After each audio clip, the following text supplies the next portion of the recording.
There's a fantastic YouTube that you put out a couple of days ago. What kind of reaction have you gotten to it? Mostly good. It's an honor for me that my voice is being heard far and wide. It's been disappointing to me that I've been attacked personally because of my views, and that YouTube and other platforms have tried to censor my views. So from my perspective, I think it's important that my view is heard because I think it represents the views of thousands of physicians around the country. And in a nutshell, what's your position regarding the health ramifications of the shutdown? People don't realize that the shutdown of our economy also includes the shutdown of our healthcare system. So we're seeing suicide at the highest levels we've ever seen since the Great Depression. We're seeing tremendous increases in mental health problems, alcoholism, drug abuse, and we're seeing routine healthcare being delayed, which is causing direct harm to people. So for example, people that should have blood tests to adjust their medication is not being done, whether it's diabetes or hypertension or thyroid problems or cancer screening and on and on and on. That's being missed, and the result is going to be permanent disability and sometimes death as a result of that. So when the left claims that the decisions have been made based on science, based on projections, models, and they feel that they're justified in what Fauci and Dr. Birx have come up with. You know, science is not about a one-time number. Science is an evolving trial and error subject. We need to make decisions based on multiple specialists and multiple experts, but ultimately the statesmen and the policymakers need to be making these decisions, not the so-called experts. Do you feel that Los Angeles County is being led appropriately on a medical science, public health basis? I don't.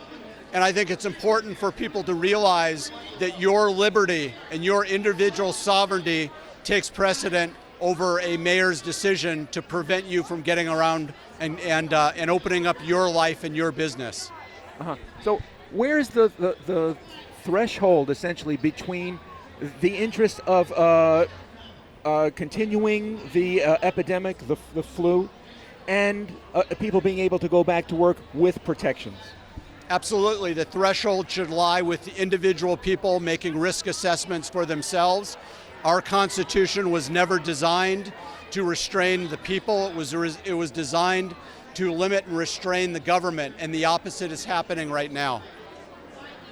Now, are you doing this with a political agenda? Are you running for office? I'm not running for office. I have no political agenda.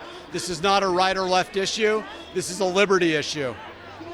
Why do you feel then that that the divide has fallen so left and right, partisan, in keeping or relaxing California? Because freedom and liberty is not a value of the left, and it's primarily a value of the right. And I think that's why you're seeing a political divide. How about the governor and the Senator Pelosi, who are family, who are relatives? Do you feel that they have a political agenda in crippling the state in some way? The same politicians whose salaries have not been changed and who continue to get benefits on taxpayer dollars are the ones implementing the quarantine of the healthy. I don't want to believe that Democrats have a political agenda for this virus, meaning I don't want to believe that they're using this because they want Donald Trump to be unelected, but it's hard not to lean in that direction with some of their decisions that they're making. What sort of feedback have you been getting, you say, from the medical field, people in the medical field who are obviously not necessarily in public health, but are providers like yourself?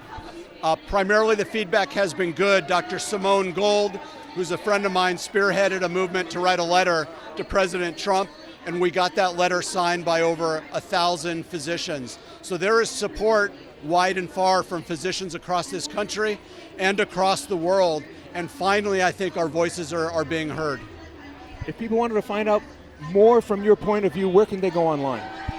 So they can follow me on my social media. On Instagram, I'm at Prescription for Liberty, RX for Liberty.